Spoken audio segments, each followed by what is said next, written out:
começar com a eletroquímica. E a primeira coisa que a gente tem que abordar, então, são as pilhas e baterias, tá? Eu achei muito interessante pensar no descarto correto, então, dessas pilhas e dessas baterias, porque a gente usa muito e muitas vezes nem se toca que está usando, né? A gente usa em telefone, em relógio, em carro. Então, o problema dessas pilhas, na verdade, é que elas podem causar problemas ambientais. Por quê? Porque na composição delas a gente tem metais pesados, né? Como o mercúrio, o níquel, o chumbo. Então, elas não podem ser simplesmente descartadas aí de qualquer forma. Então, tem um dado muito interessante da Associação Brasileira de Indústria Elétrica e Eletrônica, que o Brasil produz, então, 1 milhão de pilhas por ano. Então, vocês imaginem todas essas pilhas sendo descartadas, né, de forma inadequada, o quanto que isso pode prejudicar o meio ambiente. Então, para minimizar esses impactos, a legislação, então, procura regulamentar a quantidade desses metais pesados nas pilhas. E também a forma correta de descartar. Hoje tem pilhas que atendem a essa regulamentação da quantidade de metais pesados e elas podem ser descartadas no lixo doméstico, né, que vai depois para um aterro sanitário regulado. Outras não, né, daí elas podem ser devolvidas tanto ao local que a gente comprou a pilha, quanto direto para o fabricante mesmo. Antes da gente também começar a eletroquímica de verdade, a gente tem que relembrar o que é uma reação de oxidorredução, né? Então, são reações ali nas quais a gente tem transferência de elétrons, tá? Como é que acontece? Então, uma substância vai perder elétrons, vai sofrer, então, oxidação, tá? E esses elétrons, que a primeira substância perdeu, vão para outra substância, que vai se reduzir. Então, aqui tem um exemplo. Por exemplo, assim, a semi-reação 1 ali, a gente tem o que a gente tem ali? A gente tem o íon cobre, né, em meio aquoso, ganhando 2 elétrons, então ficando o cobre zero, cobre sólido, né?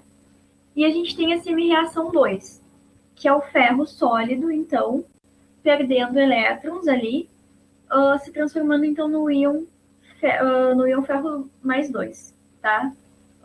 Logicamente, a semi-reação 2 ela acontece antes da semi-reação 1, na verdade, ao mesmo tempo, digamos assim. Aqueles 2 elétrons que o ferro perdeu, então, são os mesmos 2 elétrons que o cobre vai usar para se reduzir. A gente tem ali embaixo uma reação global. O que é a reação global? Quando a gente tem uma equação matemática, a gente não corta as coisas iguais que estão de lados diferentes. Então, é a mesma coisa quando a gente soma reações químicas. A gente tem aqui na primeira reação 2 elétrons do lado dos reagentes, na segunda a gente tem 2 elétrons do lado dos produtos. Então, cortando tudo e somando, né, ali as duas semi-reações, a gente vai ter essa daqui, afinal. O que está acontecendo aqui?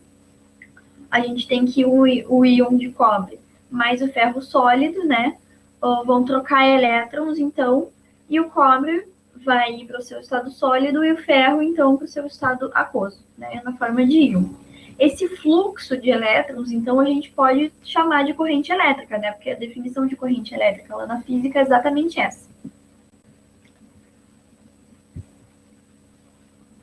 Aqui, a pilha de Daniel. A pilha de Daniel é uma coisa muito usada em vestibular.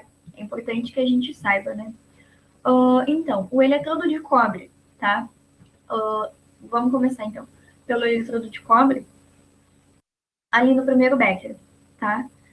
O que está acontecendo ali?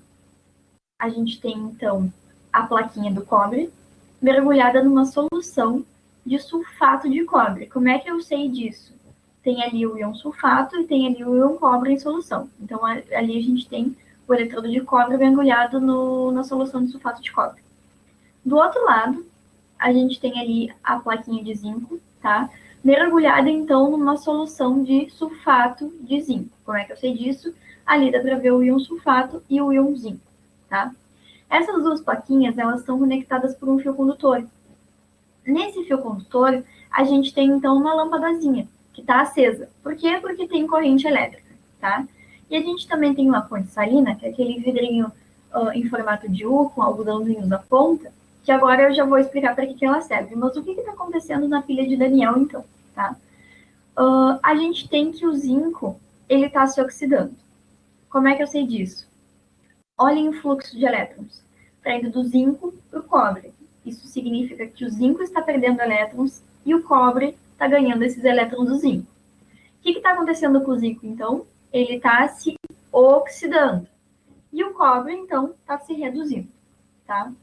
O zinco, ele está ali na plaquinha sólido, ele está se oxidando. Quando ele se oxida, então, a gente tem a liberação de mais íons Zn2+, para a solução.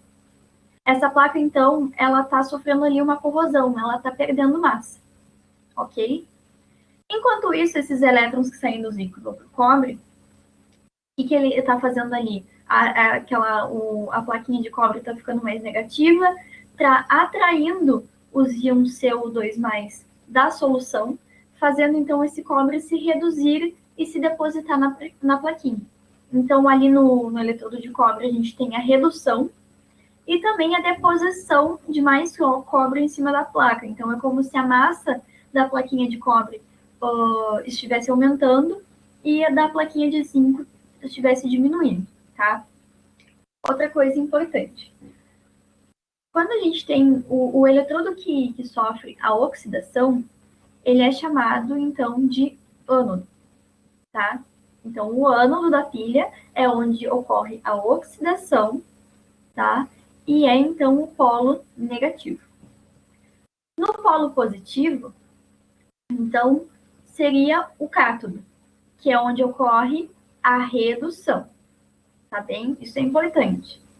Um macetezinho que a gente usa, às vezes, para decorar isso, é OPA, oxidou, perdeu elétrons, aumentou o NOx ou ânodo, né? Por que aumentou o NOx? Porque quando a gente se oxida, a gente perde elétrons, o zinco que era 0 foi para mais 2. Então, as soluções, elas são ligadas também por uma ponte salina, tá? Que é aquele vidrinho puro que eu falei. E tem uma solução ali do sal, tá? De um sal, geralmente se usa cloreto de potássio ou KCl, né? E tem um algodãozinho ali para impedir que eles se misturem completamente nas pontinhas. Qual é a função? A ponte salina, ela equilibra, então, a pilha. Porque vocês pensem assim, o zinco está se oxidando, tá? Ele está mandando cada vez mais cátions ali para a solução da direita. E o cobre está se reduzindo cada vez mais, então, cada vez mais está sobrando ali e o sulfato na solução da esquerda. Então, aquela solução está ficando mais negativa. A ponte salina, então, o que ela faz? Ela equilibra essas cargas entre as duas pilhas, entendeu? Para não acabar ali o equilíbrio da pilha, né? Então, também, permitir a movimentação de íons, tá? Para não ficar sobrando nem faltando nada dos dois lados. Alguma dúvida sobre a pilha de Daniel? Porque se vocês quiserem, eu explico de novo. Uma coisa que eu acho importante, o jeito que eu anotava para aprender essa matéria era assim. Eu botava, por exemplo, ânodo, fazia uma tabelinha, né? Ânodo e cátodo. Embaixo do ânodo eu escrevia oxidação, depois perda de elétrons. Aí eu colocava corrosão da placa, né? E polo negativo. Do outro lado, eu escrevia cátodo. Embaixo do cátodo, eu colocava assim, redução, deposição de massa na placa, né? A placa está ficando maior, e polo positivo. Para gravar bem a questão aí da pilha, porque às vezes tem questões que são bem decorebas, assim mesmo. Aquela pilha que a gente viu, né, de cobre, era de cobre e zinco, que é a pilha mais clássica, assim, que aparece em livro, em vestibular e tal. Mas também é possível a gente fazer outras pilhas combinando diferentes metais, tá? E como é que a gente sabe, então, que o zinco se reduz, que o zinco se oxida, que o cobre se reduz, ou que X vai se oxidar, que X vai se reduzir? Como é que a gente sabe quem se oxida e quem se reduz? Então, essa tendência que os metais têm de doar ou de receber os elétrons depende de quem ele está ligado, ou seja, relativa. Em relação ao cobre, o zinco se oxida. Em relação ao zinco, o cobre se reduz, tá? Mas relações diferentes, então, podem ser diferentes, sim, o comportamento desses mesmos metais. Então, esses valores, eles já são estabelecidos, tá? Foram determinados experimentalmente. E essa tendência, então, de doar e receber elétrons, ela se chama potencial padrão de redução, representada ali pelo Ezinho com a bolinha red, tá? Cada metal, então, tem seu próprio potencial padrão de redução. E tem uma tabela, então, com todos esses potenciais que foram medidos a partir do eletrodo padrão de hidrogênio. Porque foram assim, por exemplo, do zinco. Mediram o potencial do zinco em relação ao eletrodo padrão de hidrogênio. Pegaram esse valor e atribuíram ao zinco. Fizeram a mesma coisa com o cobre, e assim por diante com os outros metais. Porque ao eletrodo de padrão de hidrogênio, então, como eu posso dizer, chegou a um consenso que ele é zero, entendeu? O eletrodo padrão de hidrogênio ele é considerado zero. E todos os potenciais padrões de redução de todos os metais são medidos, então, em relação a ele. Aqui está a tabela, não sei se está muito pequeno, se vocês conseguem enxergar ou não, mas não se preocupem, essa tabela tem em qualquer site aí de estudo para vestibular. Se vocês jogarem no Google, né, essa tabela vai aparecer, tem vários modelos, enfim. Como é que, então, a gente interpreta essa tabela? Primeira coisa, achem aqui, então, o zero. Olha aqui. Aqui, eu não sei se está aparecendo o mouse para vocês, mas aqui está o eletrodo padrão de hidrogênio, né? Vocês notem que o valor dele é zero. Tá. Aí, tem todos os metais e na coluna do canto esquerdo tem os valores. O que são os valores? O potencial de redução de cada metal. Então, pensem assim. Para cá, para baixo, está aumentando. Então, esses metais aqui, quanto mais para baixo eles estiverem nessa tabela, mais tendência a se reduzir eles têm. E os bem de cima, né, com o valor ali menos 2, menos 3, tem menos, então, tendência de se reduzir. Tá? A gente vai olhar sempre um em relação ao outro. Por exemplo, a pilha que a gente viu ali, né, de cobre e zinco. Tentem achar o cobre e o zinco nessa tabela. O zinco ele está aqui, ó, menos 0,76. Esse é o potencial de redução do zinco. Agora o cobre. O cobre está aqui, ó, mais 0,34. Então, menos 0,76 mais 0,34. Ou seja, o cobre ele tem um potencial de redução maior do que o do zinco. Por isso que o cobre se reduz enquanto o zinco se oxida. Mas se você juntassem, por exemplo, o zinco com o cálcio. O cálcio tem um potencial de redução muito menor que o do zinco. Então, em relação ao cálcio, o zinco se reduziria, mas em relação ao cobre, ele se oxida. Por quê? Porque o cobre tem um potencial de redução maior do que o zinco, tá? Algumas tabelas, então, elas vão te dar o potencial padrão de oxidação, tá? Precisa ter um cuidado em relação a isso. Por quê? Porque é o mesmo valor, só que com o sinal trocado. Então, quando uma tabela tem o potencial padrão de oxidação, ou tu faz a lógica inversa, né? Quem tem o potencial maior se oxida, ou tu troca o sinal e faz a mesma lógica que a gente faz com potencial de redução. Mas atentem para esse detalhe. Pode ser um pega-ratão aí. O cálculo da força eletromotriz, então. A eletroquímica ela não tem cálculo tão complicado. O complicado é a gente não se confundir com o sinal, tá? Por quê? Porque o cálculo da força eletromotriz de uma pilha é dado ali pelo potencial de redução maior menos o menor, tá? Exemplo, então, de novo, da pilha de cobre e zinco que a gente viu lá no outro slide. O potencial de redução do cobre é mais 0,34 volts. O do zinco, menos 0,76.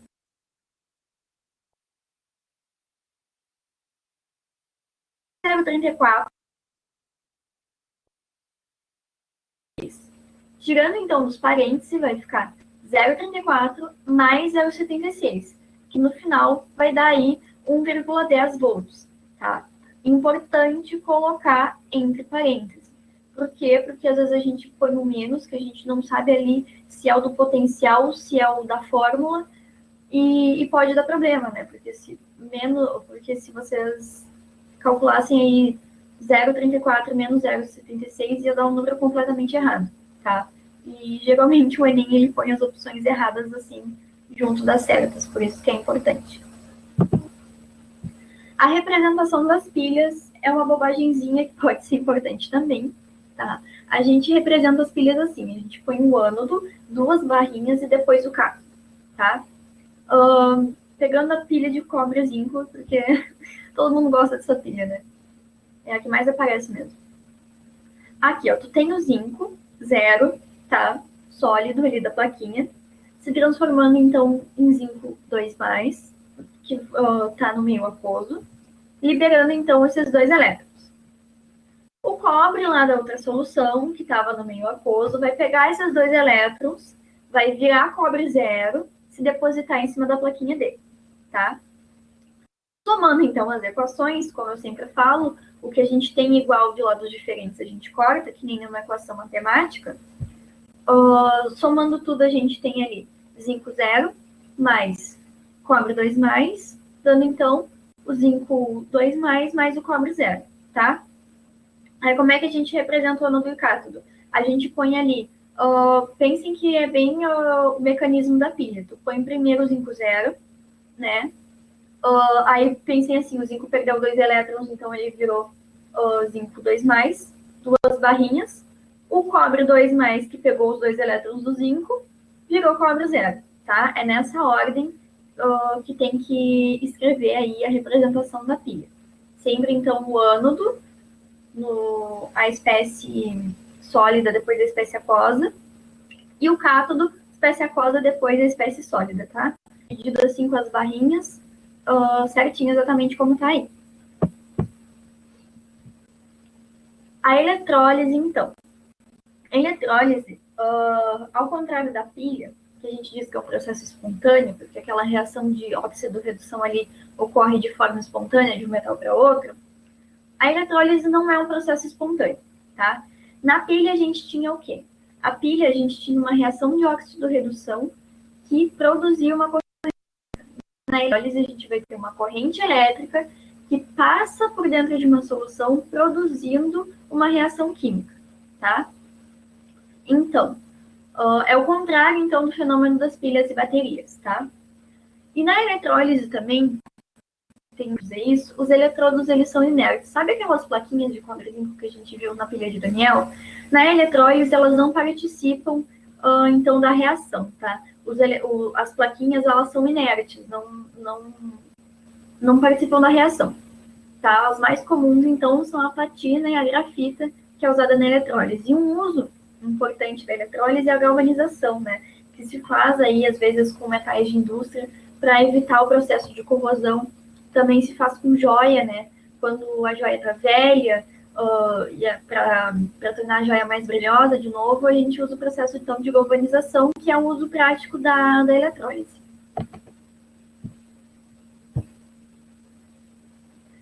Tem dois tipos de eletrólise, tá? Tem a ígnea e a aquosa. A ígnea ocorre sem a presença de água, tá? Então, por exemplo, assim, vamos olhar a imagem direitinho. A gente tem uma bateria, tá? Ao polo positivo dessa bateria tá ligado aí um eletrodo inerte, né? Uma plaquinha. E ao polo negativo, outra plaquinha, tá? Aqui nesse becker, essa solução aqui não é na verdade, não é uma solução, né? Porque a solução a gente é sempre alguma coisa dissolvida na outra. Mas aqui a gente tem cloreto de sódio fundido. Ou seja, NaCl, o sal de cozinha ali fundido, tá? O que está acontecendo? O cloreto de sódio, você sabe, é NaCl, né? O Na, então, um íon positivo, um cátion, e o Cl, um íon negativo, um ânion, tá? Olhem ali para o polo positivo, né? Para a plaquinha que tem o fio que está conectada no fiozinho vermelho. Vejam que os íons de cloro, né, os ânions ali do cloreto de sódio fundido, eles estão se depositando em cima dessa plaquinha, tá? E esse cloreto, então, ele tá... Desculpa, gente. Esse cloreto, então, ele está sofrendo uma oxidação. Ele está se oxidando, ele está perdendo elétrons, como a gente pode ver ali naquela primeira reação representada do ladinho da imagem. Tu tem, então, dois ânions de cloro menos, que estão perdendo esses elétrons a mais que eles têm, produzido, então, um gás cloro, tá? Vejam que isso aí realmente não é espontâneo, porque o cloro ele não tem tendência de oxidar. Ele é uma espécie química que tem tendência de se reduzir, né? Ele tem tendência de perder esses elétrons que tem em excesso nele para se estabilizar. E aqui ele está se oxidando. Como é que eu sei que ele é negativo? Porque tem ali um sinal de menos em cima, dizendo que cada átomo de cloro está com um elétron a mais, né? Ali já no polo negativo, a plaquinha que está ligada ao fiozinho azul. A gente tem, então, o sódio positivo, né? Ali na superfície daquela plaquinha, então, recebendo 2 elétrons. E aí ele está virando o sódio sólido, né? Que é aquele branquinho ali que tem na superfície da plaquinha, tá? A reação, então, global seria 2 cloretos mais 2 íons de sódio, dando, então, o gás cloro e o sódio aí, o sódio zero, que é o sódio sólido, né? Então, entendido? Vou passar para o próximo, então. Lembrando, o cloro está sofrendo oxidação ali no ânodo. Uma coisa que eu não falei. Nas pilhas e baterias, a gente diz que o ânodo é o polo negativo e o câtodo é o polo positivo. Na eletrólise é o contrário. O ânodo, então, é o polo positivo, onde o ânion do cloro está, então, se atraindo para produzir gás cloro, né, e se oxidar. E o cátodo, então, é o polo negativo, para onde o sódio mais está indo para se reduzir, tá bom? É o contrário. Na eletrólise aquosa, qual é a diferença, então, da eletrólise ígnea para a eletrólise aquosa, tá? Na eletrólise ígnea, a gente não tinha presença de água. Na eletrólise aquosa, a gente tem. E qual é a grande questão disso? A água, então, ela é formada, a fórmula dela é H2O, né? Então, ela é o OH- ligado ao H+, tá? E quando a gente está fazendo eletrólise em meio aquoso, a gente precisa considerar esses 2 íons da água, tá? Porque assim, ó, na eletrólise, são 2 espécies químicas que vão participar do processo. Apenas um ânion e apenas um cátion. Na eletrólise aquosa, a gente tem os íons da água aí competindo, porque eles também querem participar dessa eletrólise, tá? E para isso, a gente tem uma ordem de prioridade, então, que eu botei aqui do lado. Então, em relação a metais alcalinos terrosos, que são aqueles da família 1 e 2, e ao alumínio mais 3, o hidrogênio tem preferência, tá? Em relação aos demais metais, então, ele perde essa preferência e os demais metais participando da eletrólise, ele não. Quanto aos ânions, então, o OH-, ele tem preferência em relação aos ânions oxigenados, ou seja, aqueles que têm ali oxigênio na composição, e ao flúor. Em compensação, ele perde aí para os ânions não oxigenados e, por exceção, aí, o HSO4. Menos. Aqui, então, é uma imagem da eletrólise aquosa, tá? A gente também tem uma bateria que está conectada a 2 plaquinhas inertes, né? O cátodo agora polo negativo, o ânodo polo positivo. E a gente tem uma solução aqui dentro desse becker de cloreto de sódio. Então, assim, aqui também tem cloreto de sódio, só que antes era cloreto de sódio fundido. Agora a gente tem cloreto de sódio ali em meio aquoso, como se pegasse sal de cozinha e colocasse num copo de água, tá? Vamos voltar ali para o outro slide.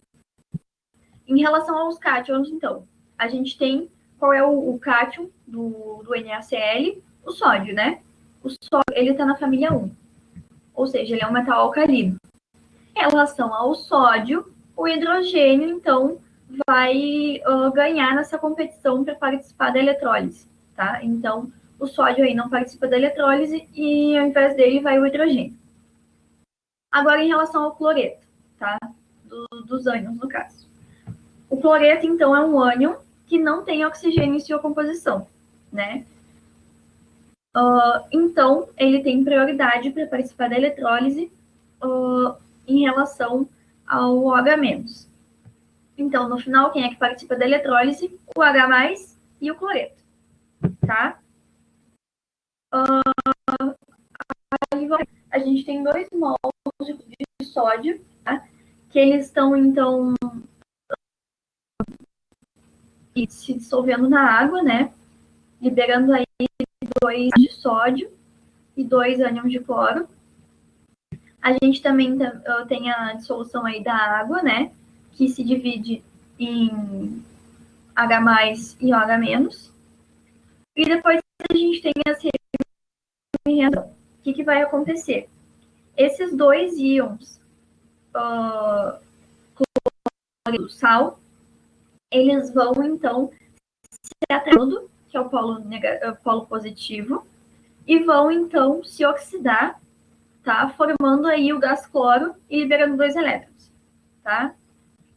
No polo negativo, que é o cátodo aí dessa eletrólise, a gente vai ter o hidrogênio, né? Reagindo ali na superfície da plaquinha inerte com esses 2 elétrons e vai, então, formar o gás hidrogênio, tá? Como eu falei antes, lembrem que quem está participando dessa eletrólise é o cloro e o hidrogênio. O sódio e o OH+, eles estão sobrando, e a gente pode ver isso quando a gente faz a reação global.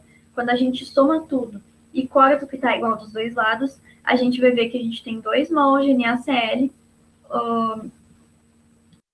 reagindo aí com os 2 mols da água, sobrando aí os 2 cátions de sódio que não participaram da eletrólise, os 2 ânions OH-, mais o gás cloro, mais o gás hidrogênio, os 2 gases formados aí no ânodo e no cátodo, né? Nas plaquinhas inertes, tá? A gente isso também, tem gente que chama esse método de um método para produzir, então, hidróxido de sódio, porque vocês verem que aqui na parte dos produtos, então, além do gás cloro e do gás hidrogênio, a gente tem NaOH. Então, isso é, digamos assim, um método para produzir hidróxido de sódio. E os subprodutos aí, então, o gás hidrogênio e o gás cloro. Cálculo da força eletromotriz, tá?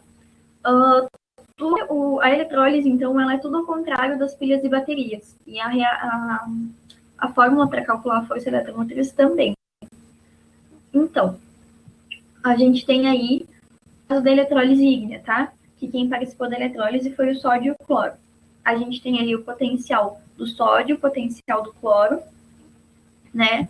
Aplicando ali na fórmula, a força eletromotriz dessa eletrólise, então, é 4,07, menos 4,7, tá? No caso da eletrólise aquosa, a gente tem ali o hidrogênio, né, que é 0, e o cloro, e o resultado final fica menos 1,36. Então, quando a gente está falando de pilhas e baterias, a gente está falando que a força eletromotriz, então, é o potencial de redução maior menos o menor. Na eletrólise, a gente tem o menor menos aí o maior, tá? Dúvidas a respeito disso? Não, nada. Notem que assim, ó, tudo na eletrólise é o contrário mesmo. O potencial ali do cloro, ele é maior, o potencial de redução. Mas ele vai se oxidar na eletrólise, né? Então, cuidem que a eletrólise ela é bem ao contrário das pilhas e baterias, tá? Não é só os polos positivo e negativo que mudam. Então, aqui a gente tem uns exercícios. Essa aula foi meio rápida, então eu não sei se eu falei rápido. Se alguém quer que eu repita alguma coisa, pode falar no chat, tá? Ou pode também mandar dúvida ali no grupo do Desafio Online, que eu ou os outros professores a gente vai poder responder. Então, eu trouxe aqui umas questões do Enem para a gente finalizar. Não quis tornar uma aula muito maçante, porque eletroquímica é bem decoreba, assim, mas é importante entender o funcionamento da pilha e da eletrólise. Então, vamos ler a questão. Para realizar o desentupimento de tubulações de esgotos residenciais, é utilizada uma mistura sólida comercial, que contém hidróxido de sódio, espécie química pulverizada. Quando é adicionada água, essa mistura é reação, que libera gás hidrogênio e energia, aumentando então a eficiência do processo de desentupimento. Considere os potenciais padrão de redução da água e de outras espécies em meio básico expressos no quadro. Tá? Aí está perguntando qual é essa outra espécie que está presente na composição da mistura para aumentar a eficiência. Tá? O que a gente tem que ver aqui? No enunciado, a gente está falando que quando é adicionada água a essa mistura, ocorre uma reação que libera hidrogênio, gás hidrogênio e energia na forma de calor. Tá? Notem que essa primeira semi-reação aqui é, então, essa reação que libera o gás hidrogênio, que vai facilitar o processo de desentupimento. Tá? E o potencial, então, dessa semi-redução é menos 0,83. Tá? A água, então, tem que se reduzir. Vocês notem que a água está reagindo, né? Está absorvendo aí 2 elétrons para se reduzir e liberar o gás hidrogênio, mais aí os 2 OH-, tá? Então, a água tem que se reduzir para isso acontecer. Se a água tem que se reduzir, a outra espécie que a gente tem que colocar junto com ela tem que se oxidar. Que espécie é essa? Tem que ser uma espécie que tenha um potencial padrão de redução menor do que menos 0,83. Tá bom? Quais as opções que a gente tem? Olhando na tabela, esses 3 aqui são maiores, e esses 2 últimos, então, são os menores, o menos 0,88 e o menos 2,33. Tá? Então, a gente tem 2 opções. Qual é a opção que a gente tem que usar? Porque ali nas alternativas a gente tem, né, o hidróxido de ferro e o alumínio, tá? Notem que aqui esse de ferro, ele já é a oxidada do ferro, tá? Vamos colocar então de outra forma. Aqui a gente tem a semi-reação de redução do hidróxido de ferro 2, tá? Ele vai se reduzir, formando, então, tá? Se vocês pegarem os produtos, colocarem nos reagentes, colocarem nos, se vocês inverterem a reação, vai ser uma reação de oxidação, né? Como se o ferro estivesse reagindo com esses 2 OH-, formando o hidróxido de ferro. O hidróxido de ferro já é a espécie oxidada, tá bem? É a forma oxidada do ferro. Então, colocar ele com água não vai ter a reação. Já é a espécie oxidada. Pelo contrário, o alumínio é a espécie reduzida que vai virar a espécie oxidada. Eu não sei se eu me fiz clara, porque quem não está acostumado, de repente, seja difícil de entender. Mas o ponto é que o hidróxido de ferro 2 já é a espécie oxidada. E tu precisa de alguém que se oxide. Como é que tu vai querer que ele se oxide de novo? Entendeu? Não tem como. Por isso, então, que tem que ser o alumínio. Se na letra D tivesse só ferro, aí tem 2 opções certas e anularia a questão. Ou se na letra fosse só ferro e na letra A fosse hidróxido de alumínio, a resposta certa seria a letra D. Vamos lá. Em 1938, o arqueólogo alemão, não sei falar o nome dele, diretor do Museu Nacional do Iraque, encontrou um objeto estranho na coleção da instituição, que poderia ter sido usado como uma pilha, né? Então, a suposta pilha, datada aí de 200 anos antes de Cristo, é constituída de um pequeno vaso de argila, que tem uma fotinho da pilha, no qual foram instalados um tubo de cobre, uma barra de ferro, aparentemente corroída pelo ácido, e uma tampa de betume, né, para isolar tudo isso. Aí te dá ali os iniciais padrão de redução dos elementos aí da pilha, e pergunta quem atua como cátodo. Então, vamos numa pilha. Numa pilha, o cátodo é quem sofre redução, tá bom? Então, como é que a gente vai saber quem é que estava atuando aí como cátodo? A gente vai olhar os potenciais padrão de redução das substâncias e vai ver quem é o potencial maior. Essa espécie química, então, sofreria redução, então ela seria o cátodo. Entre o ferro, o hidrogênio e o cobre, quem tem potencial ali de redução maior é o cobre. Então, o tubo de cobre seria, então, o cátodo da pilha, né? Resposta certa, letra D.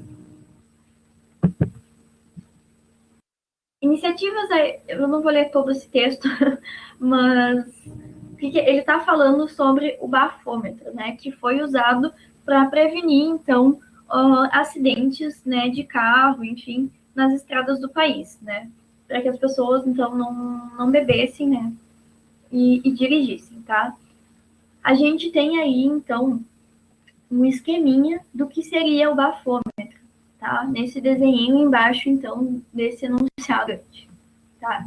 A ideia é que, então, o álcool, né, que está nos pulmões da pessoa testada, a concentração desse álcool seria proporcional à corrente elétrica produzida pela pilha, tá? Então, a gente tem ali as reações eletroquímicas envolvidas no processo. Lá, a gente tem o etanol.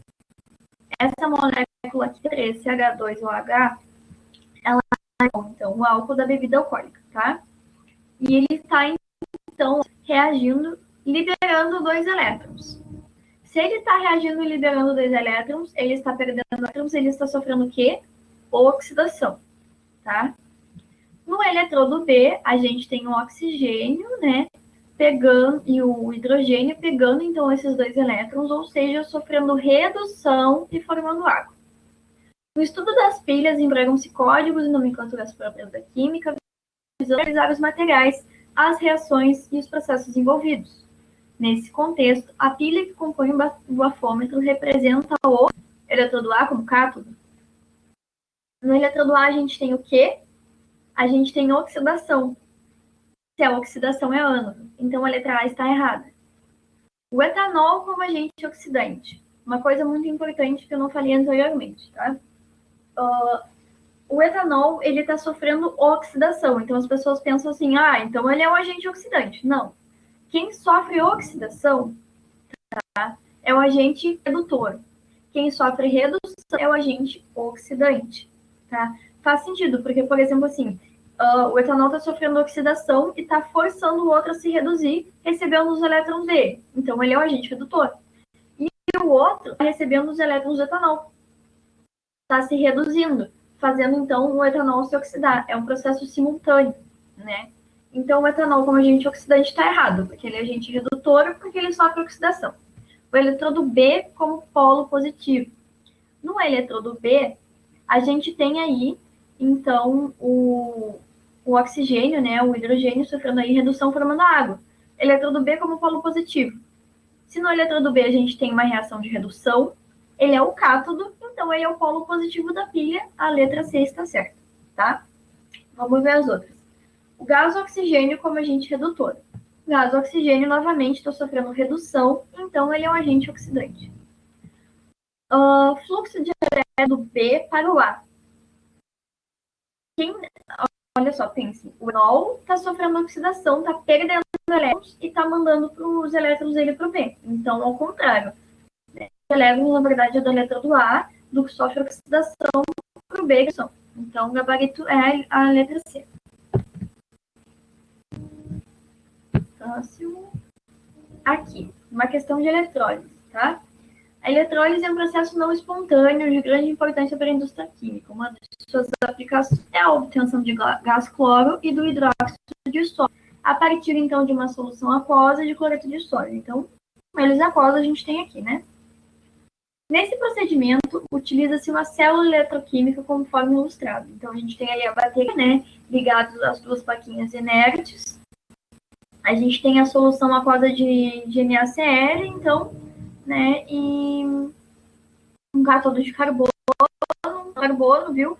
Então, aqui, ó, né, nesse exemplo, a gente tem duas plaquinhas de carbono que não participam da reação, né? A eletrólise, as plaquinhas de eletrólise, elas servem para a reação ocorrer em cima da, tá? Elas servem só de superfície para a reação acontecer, elas não participam da reação. No processo eletrolítico ilustrado, o produto secundário obtido, tá? Então, pensem assim, a gente lembra que a gente estudou ali a eletrólise aquosa do cloreto de sódio? A gente tinha, então, que em relação ao sódio, do cloreto de sódio, o hidrogênio da água ele participava da eletrólise ao invés do sódio. E, né, em relação ali ao cloreto, no caso, ele tinha prioridade para participar da eletrólise em relação ao H- da água. Então, a gente tem ali a produção de gás hidrogênio e a produção de gás cloro, tá? Quando a gente fala no gás hidrogênio, é 2, certo? H2 também é chamado de singular, porque o H+ seria o hidrogênio na forma ionizada, o hidrogênio na forma de molécula, então seria o H2, um hidrogênio ligado no outro, tá? Então, no processo eletrolítico ilustrado, o produto secundário obtido é, então, hidrogênio molecular. Então, a letra A, vapor de água, não faz sentido, né? Vapor de água, a gente teria, então, que aquecer a água dessa solução e não é o que está acontecendo. Oxigênio molecular. Também não, porque o oxigênio, então, ele vai ficar ali, né, e não vai se transformar, então, não tem a produção de O2, né, de oxigênio molecular nesse processo. E com o cloreto de sódio, também não tem a produção dele, e cloreto de hidrogênio, muito menos. Então, a gente tem a produção aí de gás hidrogênio. Acho que tem mais uma. Não, acabou. Então, gente, é isso. Muito obrigada pela atenção de vocês. Espero que essa aula tenha ajudado vocês aí a entender um pouquinho mais de eletroquímica. Como eu falei, se ficou dúvida, eu estou na ilha no grupo do Desafio Online, vocês podem me chamar. Se fez uma questão e não está entendendo, pode me chamar também, tá? Ou mandem mensagem ali no grupo do Desafio Online. Então, uma noite para todos vocês. Até a próxima.